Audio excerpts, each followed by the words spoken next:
এই জায়গায় মার্কেট সাইডওয়েজে চলতেছে। যদি আমরা মার্কেট ক্যাপের দিকে তাকাই সেক্ষেত্রে আমরা দেখতে পাবো যে মার্কেট ক্যাপ 2.70 ট্রিলিয়ন থেকে 2.76 ট্রিলিয়ন পর্যন্ত এই জায়গার রেঞ্জটাতে কিন্তু ঘোরাফেরা করতেছে।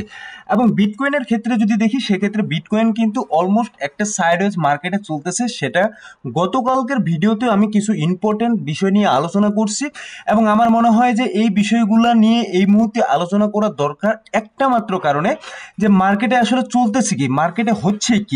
দেখুন, সকালবেলা আজকে আমি একটা পোস্ট করি, সেটা হচ্ছে যে পলি মার্কেট, যেটা প্রেডিকশন করার একটা কোম্পানি, তারা ওয়েবসাইট একটা, সেখানে কিন্তু এই জায়গায় চান্স দেখেছে 99% চান্স যে এই জায়গায় রেড কার্ড হওয়ার পসিবিলিটি আছে। সেটা সকালবেলা কত ছিল? 99%। এবং সেটা এখন কমে কত আসছে? এখন আসছে 93%-এ। এখন কথা হচ্ছে যে রেড কার্ডটা ভাই কেন জানা জরুরি এবং রেড কার্ডের সাথে ক্রিপ্টো মার্কেটের সম্পর্ক কি, সেই বিষয়টা জানবো। প্লাস এই জায়গায় যে পাওয়েল, যিনি ফেড চেয়ারম্যান, তিনি চাচ্ছেন এই জায়গায় রেড কার্ড যেন না হয়, কারণটা কি, এবং ডোনাল্ড ট্রাম্প কেন চাচ্ছেন যে এই জায়গায় রেড কার্ড হোক এবং এটার কারণটা কি, আমরা পুরোপুরি বিস্তারিত আলোচনা করব। দেখুন, রেড কার্ডের উপর ডিপেন্ডস করতেছে এই মুহূর্তে মার্কেট কোন দিকে যাবে, মার্কেট কি হইতে পারে। সো প্রথমত যদি ভাই মার্কেটের দিকে তাকাই সেক্ষেত্রে মার্কেটের ওভারঅল যে সিচুয়েশনটা সাইডওয়েজ চলতেছে এবং যেটা আমাদের কিন্তু ধৈর্যের পরীক্ষা নিচ্ছে প্রতিনিয়ত। যেই জায়গাটাতে আমরা একেবারে ফেট আপ হয়ে গেছি, আমরা বোরিং হয়ে গেছি, আমাদের যে মেন্টালি একটা সিচুয়েশন, মেন্টালি থিঙ্কিং, সেটা কিন্তু ডিস্ট্রয় হয়ে গেছে। সো এখন কথা হচ্ছে ভাই রেড কার্ডটা, গতকালকে আমি বললাম যে ডোনাল্ড ট্রাম্পের যে পলিসি, ডোনাল্ড ট্রাম্প যা করতে চাচ্ছে সেটার বেজে সে কিন্তু সেইভাবে চিন্তা করতেছে। এখন যে ফেডের যে চেয়ারম্যান আছে জেরোম পাওয়েল, তিনি কিন্তু যেটা চাচ্ছেন যে এই জায়গায় রেড কার্ড হলে যেটা হবে সেটা হচ্ছে যে ইনফ্লেশনটা বেড়ে যাবে। বাট ডোনাল্ড ট্রাম্প কি চাচ্ছেন? রেড কার্ড হোক। কি কারণে? যেন তার stock market, cryptocurrency market, overall যে মার্কেটগুলো আছে এগুলো যেন বাঁচছে বা বাঁচতে পারে, বিশেষ করে ইউএস এর যে স্টক মার্কেটটা আছে সেটা যেন এই জায়গা থেকে বাঁচে। এখন রেড কার্ড কেন করতে চাচ্ছেন ডোনাল্ড ট্রাম্প, এত জরুরি কেন? বা জেরোম পাওয়েল যে চাচ্ছেন না যে রেড কার্ড হোক, তিনি কেন চাচ্ছেন না? দেখুন, এই জায়গায় যখন টেরিফ লাগালো পুরো কান্ট্রিতে, পুরো বিশ্বে, দেখুন টেরিফ নিয়ে কয়েকবার আমি কথা বলতেছি, আপনারা হয়তো বা বিরক্ত হতে পারেন, বাট ওভারঅল যদি সিচুয়েশন দেখেন, ওই টেরিফের কারণেই কিন্তু ক্রিপ্টোকারেন্সি মার্কেট এই মুহূর্তে একটা জায়গায় ঝিমাচ্ছে বা একটা হতাশার জায়গায় চলে আসছে। এখন দেখুন, পুরো বিশ্বের মার্কেটে যখন একটা দমদমা রমরমা, পুরো বিশ্বের অর্থনীতি যখন একটা লাজুক অবস্থায় আছে, রেসিসেশন কালকে বলছিলাম যেটা, যে অর্থনীতি মন্দা আসার একটা পসিবিলিটি আছে, এই জিনিসটা কিন্তু ডোনাল্ড ট্রাম্প চাচ্ছেন না।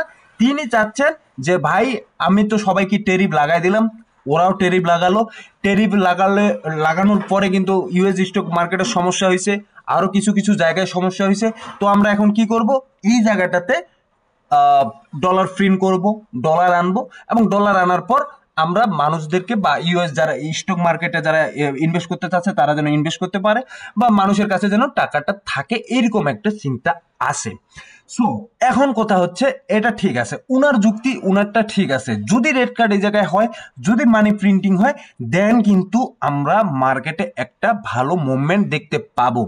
যদি রেড কার্ড না হয়, যদি রেড কার্ড না হয় তাহলে মার্কেটের মুভমেন্ট কিন্তু ওইভাবে পাবো না।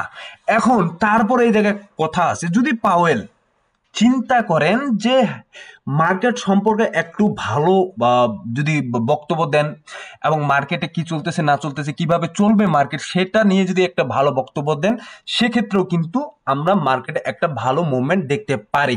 বাট এই জায়গায় যদি আমরা পলি মার্কেটে যদি দেখি, সে জায়গায় কিন্তু এখনো চান্স আছে 93% রেড কার্ড হওয়ার। যদি রেড কার্ড হয়ে যায় দেন আমরা মার্কেটে একটা কিন্তু বিগ মুভমেন্ট দেখতে যাচ্ছি। সো এখন কথা হচ্ছে যে মার্কেটে বিগ মুভমেন্ট আমরা দেখবো 17 তারিখ, 18 তারিখ, আজকে 17 তারিখ, 18 তারিখ, 19 তারিখ, 20 তারিখ, এই জায়গাটাতে আমাদের একটু ধৈর্য ধরতে হবে। সো এ তো গেল একটা ফ্রেশ নিউজ, যে নিউজটার উপর কিন্তু বেস করে আমাদেরকে এই মুহূর্তে থাকতে হচ্ছে যে মার্কেট কি হবে। তারপরে যে বিষয়টা আছে, দেখুন এই জায়গাটাতে আমরা যদি দেখি সেখানে নর্থ কোরিয়া যে বাইবিট হ্যাক করছে সেটা এখন সবার কাছে পরিষ্কার। সবাই এখন এই বিষয়টা নিয়ে কথা বলতেছে যে নর্থ কোরিয়া বাইবিট হ্যাক করছে, এবং বাইবিট হ্যাক করার পর তারা কি করছে, ওইখান থেকে ইথিরিয়ামটা যে হ্যাক করার পর ওরা কিন্তু কনভার্ট করে ওটাকে বিটিসি বিটকয়েন করছে, ঠিক আছে। সো এখন যেটা আসতেছে যে now the third largest government BTC holder after the US and UK, ঠিক আছে।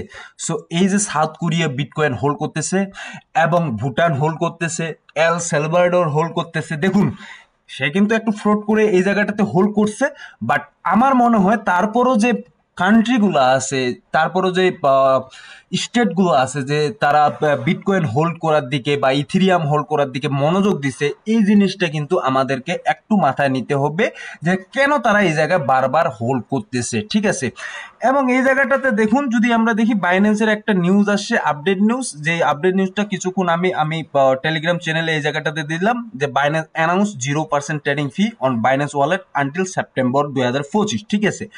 সো এই যে নিউজগুলো আসতেছে, নিউজগুলো কিন্তু তারা কি কারণে নিউজগুলো করতেছে, মানুষকে মোটিভেট করার জন্য, মানুষ যাতে এই জায়গাটাতে আসে ট্রেডিং করে, হ্যাঁ, বা বাইন্যান্সে বেশি বেশি মানি ইনজেক্ট হয়, এইরকম একটা সিচুয়েশন। কি কারণে? কারণটা একটাই, এই মুহূর্তে মার্কেটের যে ভলাটিলিটি বা মার্কেটের যে অবস্থান, একটু যে ঝিমানো অবস্থানে আছে, সেই জায়গা থেকে মানুষ যাতে একটু মার্কেটের দিকে ধাপিত হয়, মার্কেটের দিকে একটু নজর দেয়, সেটার জন্যই কিন্তু এই অবস্থান তারা নিছে। সো ওভারঅল দেখুন মার্কেটে উত্থান পতন, ভলাটিলিটি এটা আছে, এটা আমরা দেখতেছি, এবং গত 2 মাস 3 মাস ধরে কিন্তু মার্কেটের যদি টোটাল সিনারিও দেখা যায়, সেক্ষেত্রে মার্কেটের টোটাল সিনারিও হচ্ছে এই যে আপনার মনে করেন যে বিয়ারিজ একটা সিনারিও, মার্কেট নিচের দিকে যাচ্ছে, এমন একটা পর্যায়ে থেমে গেছে, সেই জায়গা থেকে মার্কেট উপরের দিকে, না তো উপরের দিকে যাচ্ছে না তো আর নিচের দিকে আসতেছে। বাট আমাদের যেটা ভয় লাগতেছে, সেই ভয়টা হচ্ছে যে মার্কেট হয়তোবা নিচের দিকে আসবে। এখন এই জায়গায় দেখা যাচ্ছে যে top 100 coin performance over 90 days, যেই কয়েনগুলো মানে 3 মাসের কোন কোন কয়েনগুলো সবচেয়ে ভালো পারফরমেন্স করছে, যেই কয়েনগুলো ভালো পারফরমেন্স করছে এগুলোর মধ্যে ট্রাম্প, আইপি, বেরা, বিএনএক্স, ডিএক্সি, ওম, জিটি, বিজিবি, ট্যাক্সজি, যাও। সো এই কয়েনগুলো যেগুলো ভালো পারফরমেন্স করছে এগুলো হচ্ছে নতুন কয়েন, ঠিক আছে, নতুন কয়েন। তবে তার মধ্যে কিন্তু যে ওম মন্ত্র কয়েনটা, এটা কিন্তু নতুন কয়েন না, বাট কিছু কিছু আমার মনে হয় এই জায়গায় নতুন কয়েন আছে, যে নতুন কয়েন যখন মার্কেটে আসে তখন কিন্তু একটা ভালো পারফরমেন্স করে, এটা স্বাভাবিক ব্যাপার। বাট আপনি যদি দেখেন আমাদের হোল্ড করা যে কয়েনগুলো আছে তাদের যদি 90 দিনের পারফরমেন্স দেখেন, এই 90 দিনের পারফরমেন্স এই জায়গায় আপনারা দেখেন, বিটকয়েন 22% 90 দিনের দাম, আপনার যে এক্সআরপি 11% দাম, বিএনবি 11% দাম, প্রত্যেকটা কয়েনে শুধুমাত্র কয়েকটা কয়েন ব্যতীত যেগুলা নতুন কয়েন ব্যতীত প্রত্যেকটা কয়েনে এই জায়গায় কিন্তু 40 50 60 আপনার 55 20 30 এইভাবে কিন্তু প্রত্যেকটা কয়েন দাম। তার মানে এখানে কি বোঝা যাচ্ছে যে 90 দিনের পারফরমেন্স যদি মার্কেটের দেখি, 90 দিনের পারফরমেন্স মার্কেটের দেখলে বোঝা যাচ্ছে এই জায়গায় পুরো 50% 60% 70% দাম অবস্থায় আছে। টন কয়েন 44%, সোল 44%, ঠিক আছে, টিয়া কয়েন 48%, ডট 50% নিচের দিকে আছে, ঠিক আছে। সো ভাই মার্কেটে এটা স্বাভাবিক যে তাহলে মার্কেটের এই অবস্থানে 90 দিন মানে 3 মাসের অবস্থান, যেটা আমাদের কিন্তু একটা বোরিং ফিল করাচ্ছে এবং আমাদের চিন্তা করাচ্ছে যে market it's over, no more, market আর নাই, এই জায়গায় আমরা আর থাকতে পারতেছি না, বা ক্রিপ্টোকারেন্সি মার্কেটে হয়তোবা একটা স্ক্যাম প্রজেক্ট চলে আসতেছে বা স্ক্যাম হচ্ছে। দেখুন গত কয়েকটা ভিডিওতে আমি যে জিনিসটা বলার চেষ্টা করতেছিলাম সেই জিনিসটা হচ্ছে যে পুরো বিশ্বের অর্থনৈতিক তালমাতাল এবং পুরো বিশ্বের যে স্টক মার্কেট বলুন বা যে কোনো মার্কেট বলুন, আপনার 2024 সালের শেষের দিক থেকে শুরু করে এখন পর্যন্ত পুরো বিশ্বের অর্থনীতি মার্কেটের অবস্থা খারাপ, সিচুয়েশন খারাপ। ইউএস যে স্টক মার্কেট আছে, স্টক মার্কেটের অবস্থান খারাপ। সো এখন কথা হচ্ছে যে ভাই আর কত আপনারা এইভাবে বলবেন, আর কত আপনারা আপনারা যে বলতেছেন এই জায়গায় ধৈর্য ধরতে ধৈর্য ধরতে ধৈর্য ধরতে, আর কত ধৈর্য ধরবো? তো মার্কেটের তো সিচুয়েশনটা আমরা দেখতেছি, মার্কেট কি অবস্থানে আছে। দেখুন মার্কেটে ভলাটিলিটি এটা আসবেই, এটা স্বাভাবিক, মার্কেটে ভলাটিলিটি আসবে, বাট আমাদের ধৈর্য ধরে থাকতে হবে, কারণ কখন যে মার্কেট এখান থেকে উপরের দিকে উঠবে আমরা কেউ বলতে পারবো না। এখন যখন মার্কেট উপরের দিকে উঠবে তখন যদি চিন্তা করেন আমি কয়েন কোনো বাইং করব, কয়েন কেনা উচিত আমার, তখন কিন্তু আপনি আর কয়েন কেনার সুযোগ পাচ্ছেন না।